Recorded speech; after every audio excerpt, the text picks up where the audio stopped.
The first thing that I noticed is when Teagan wasn't meeting her milestones. She wasn't walking, she was struggling with speech. It does get concerning. You're like, what's going on? Are they okay? I'm Rhea Fogel, and this is my daughter Teagan. Teagan is 4 years old. Speech and language difficulties are very interesting because there really doesn't necessarily have to be a reason why a child is not developing language or speech sounds typically. The earlier that you can identify that there's a problem, the better we can help.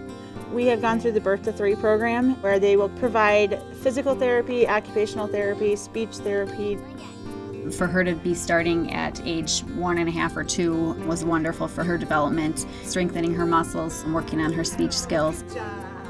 Teagan has some balance problems, so I was working with her to get strength and balance to be able to play with her peers. So by the time she was ready to go to school, she was caught up with the other kids in her class. A lot of the things she was working on were in relation to physical development, a lot with pretend play. So she doesn't know we're working on her sensory skills, but she's having a great time doing it.